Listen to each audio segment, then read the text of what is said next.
Olhem para isso que está sendo mostrado. Sozinhos somos estrelas que cintilam. Juntos compomos um corpo de luz deste planeta.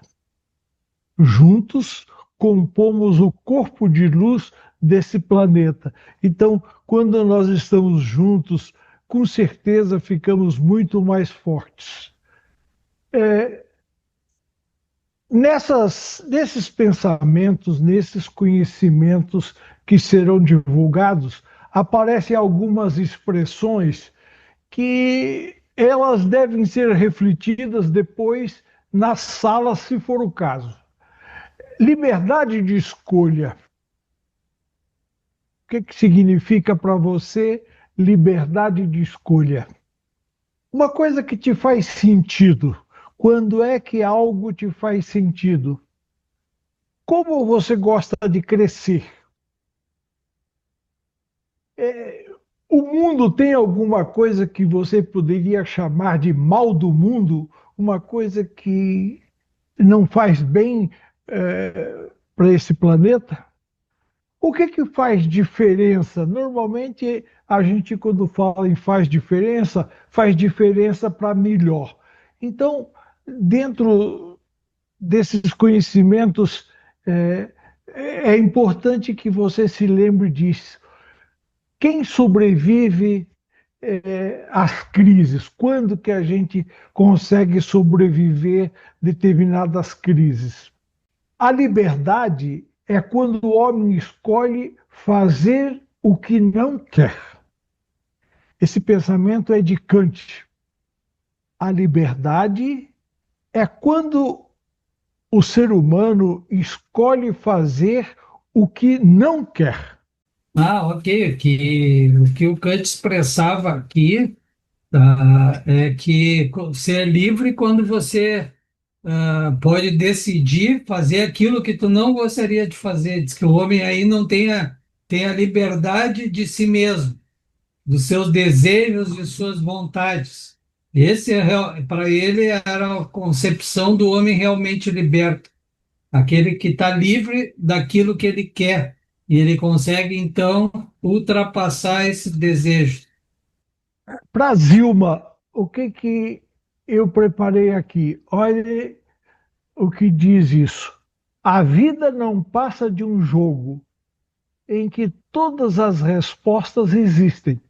Você só precisa encontrar as perguntas certas para vencer. Sim, eu penso que quanto melhor for a pergunta, melhor será a resposta. Existe resposta para todas as perguntas. Basta a gente descobrir qual é a melhor pergunta. Eu também penso que à medida que nós vamos crescendo em todos os sentidos, nós também vamos melhorar as nossas perguntas e teremos melhores respostas. Como é que você formula suas perguntas, Ilma? Primeiro eu penso no que o assunto que eu quero, e depois eu começo a fazer as perguntas. Mas eu ainda não tenho resposta para todas as minhas perguntas. Talvez eu ainda tenha que aprender a perguntar melhor. Você faz isso em nível ou mesmo em beta? Não, faço em beta. Em nível eu nunca experimentei. As pessoas que estão aí e gostaram dessa ideia, experimentem fazer essas perguntas em níveis. Obrigado, Zilma. Muito legal. O João Bilobran, ele sempre gosta de fazer um comentário e ele gosta muito de publicar isso. Se você tiver a impressão que nada faz sentido, lembre-se da história da borboleta.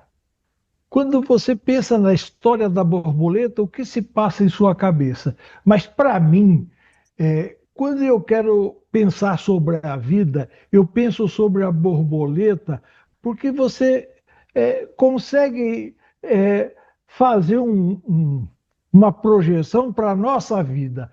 A borboleta começa uma lagarta se arrastando. Depois ela forma um casulo. desse casulo sai uma borboleta leve que voa. Então, é, se a gente pensar nisso, comparar com a vida humana, então a gente nasce engatinhando, aprende a andar e tal, e um dia a gente vai ser encerrado num caixão. E aí, ou seja, desse casulo sai uma coisa espiritual, mental, que vai para outras dimensões. Então, eu acho que quando a gente quer pensar na nossa evolução, se compare com a borboleta e procure dizer o seguinte: como é que eu faço isso para o ser humano? Como é que é isso para o ser humano? Então, procure refletir, porque eu acho que você vai concluir algumas coisas interessantes. Preguiça destrói a ambição. Raiva destrói sabedoria. Medo destrói sonho. Ego destrói crescimento. Ciúme destrói paz. Dúvida destrói confiança. E aí tinha embaixo disso uma coisa, leia ao inverso. Então, se você lê a frase invertida, ambição destrói preguiça. Veja como era antes e como fica agora. Ambição destrói preguiça. Então, às vezes, a ambição também ela ajuda a gente. Sabedoria destrói raiva. Então, quanto mais você melhorar na sabedoria, você se livra das raivas, desse sentimento que não faz bem. Sonho destrói medo. Então, se você trabalhar nos seus sonhos, você vai se livrar dos medos também. Crescimento destrói ego. Crescimento destrói ego. Ou seja, quanto mais você cresce, mais você se desapega. Paz destrói ciúme. Paz destrói ciúme. Confiança destrói dúvida. Confiança destrói dúvida. Tem uma coisa do Timóteo aqui que vale a pena a gente pensar e refletir. Para crescermos, comece onde você está, use o que você tem, faça o que você pode. Então, para crescermos, comece onde você está. Use o que você tem. Faça o que você pode. Essa parte do Arthur Ashe, eu achei interessante. Se você quer crescer, comece de onde você está, use o que você tem e faça o que você pode. O mal neste mundo é que os estúpidos vivem cheios de si e os inteligentes cheios de dúvidas. Isso é uma frase do Bertrand Russell. Bertrand Russell era um inglês, ele ficou muito conhecido por ser matemático. E um dos livros de matemática dele, ele passa 2 capítulos explicando por que 2 mais 2 igual a 4. Então, quer dizer, para nós é uma coisa tão absurdamente tranquila, né? Mas ele é um filósofo, então ele acha que tem que explicar o porquê de todas as coisas. Ele viveu mais de 90 anos e ele era um bom frasista também. Então eu sempre gosto muito disso daqui, né? E eu acho, né? Não sei, acho que todos nós de vez em quando temos dúvidas a respeito de várias e várias coisas. Me parece que ter dúvidas é um sinônimo de que a pessoa está viva, né? Se uma pessoa tem certezas de tudo, de repente é o que o Bertrand Russell está falando nessa frase. Os estúpidos vivem cheios de si, vivem cheios de certezas. E os inteligentes vivem cheios de dúvidas. Então eu sempre gostei muito dessa frase. Tu lembra das frases aquelas do que ele falou, que o Bertrand Russell deixou para a posteridade? dois conselhos, um intelectual e o outro era filosófico. Alguns anos antes de ter falecido, e o repórter perguntou no documentário dele qual era dois, se ele pudesse deixar um conselho para a posteridade, para as pessoas no futuro.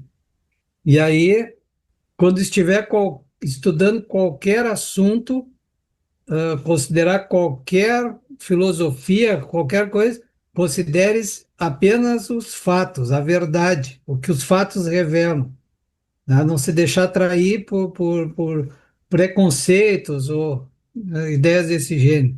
E o conselho moral aborda a questão da convivência. Ele falava que o amor é sábio e o ódio é tolo. Foram os dois conselhos que ele deixou para a posteridade. Sim. É que hoje em dia está muito na moda chamado de efeito Dunning-Kruger, exatamente esse conceito do Bertrand Russell, dizendo que a pessoa que às vezes não sabe muito tem um viés cognitivo, ela tem pouca habilidade, pouco conhecimento, e ela superestima a sua própria competência e acha que sabe tudo porque sabe um pouquinho, não é? É. Enquanto que as pessoas mais preparadas, elas sabem que tem muito ainda para aprender. Então, o efeito Dunning-Kruger hoje em dia é muito falado, dois pesquisadores, né, que falaram sobre isso, testaram, as pessoas acham que sabem mais do que realmente do preparo delas. Elas começam a discorrer como se fossem especialistas, com um pouquinho de conhecimento só. E isso cria um viés cognitivo, né? Que é justamente esse conceito, né? De Bertrand Russell que falou. Aí eles testaram isso, pessoas que achavam que sabiam, tomavam decisões super taxativas, enquanto que as pessoas especialistas diziam: não sei, não é bem assim, talvez a gente tenha que investigar mais. A diferença entre os humanos e os animais é que os animais nunca permitem que um estúpido lidere a manada. Quando ele comparou com os animais, os humanos, eu me reportei aos gansos. Fiquei pensando que o ganso que lidera aqueles voos, se ele é estúpido, mas eu acho que não é isso, acho que é uma coisa da cultura, digamos, cultura entre aspas. Então, sempre alguém vai na frente para dividir o esforço. Depois eu procurei dizer essa história que os animais nunca permitem que um estúpido lidere uma manada. Então, eu puxei muito para a parte animal e saí um pouco desse viés que tem sido discutido. Porque aí eu não encontrei a manada, não decide quem vai. Entre os cavalos, o mais selvagem é que assume. Entre os leões também. Entre as abelhas também, é a luta. Alguns tipos de grupo de animais, como os elefantes e as orcas, existe uma fêmea matriarca assume a liderança pela experiência para ensinar a todos, etc. Só encontrei no que eu pesquisei um grupo de macacos, por exemplo, orangotango, chimpanzé não, orangotango e tem que lutam fortemente, né? Mas encontrei um tipo de macaco que às vezes o líder está numa região que ele escolheu por causa da alimentação, proteção, etc. E eles fazem um conluio e vão para um outro lugar e deixam o líder meio sozinho, o líder vai atrás, tem uma coisa desse tipo. Então, eu estranhei um pouco, eu acho que que na realidade, como ele teve muito inimigo político, ele estava um pouco chocado com os humanos e usou essa palavra de estúpido, porque, inclusive, estúpido, num caso de liderança humana, depende de uma série de fatores, depende de como a pessoa pensa, depende da cultura, depende de ideologia. Então, achei um pouco complicado trazer um viés tipo o viés que foi discutido anteriormente. Então, não. Bom, pai, A palavra estúpido em português Eu acho que é mais por uma pessoa meio bruta, uma pessoa meio violenta, meio agressiva. Eu acho que em inglês estúpido é mais por uma pessoa mais boba. Eu não sei, eu gostaria, depois eu vou dar até uma pesquisada, porque né, talvez a melhor tradução para essa frase do Churchill fosse: não permitem que um bobo, né, lidere a manada. E talvez aquela do Bertrand Russell também, a tradução como estúpido, talvez não seja a melhor. Em inglês tem uma expressão idiomática que fala as stupid as a mule, tão estúpido quanto uma mula. O ordinário para o português é diferente do ordinário para o inglês, né? Uma coisa ordinária é uma coisa da ordem, né? Uma pessoa comum, é ordinary person.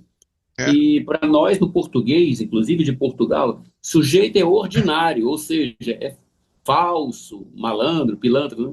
Então, eu não sei realmente qual é o sentido do estúpido na linguagem do Churchill, né, em inglês. Né? O que ele teria... Pode não ser nem estúpido, pode ser...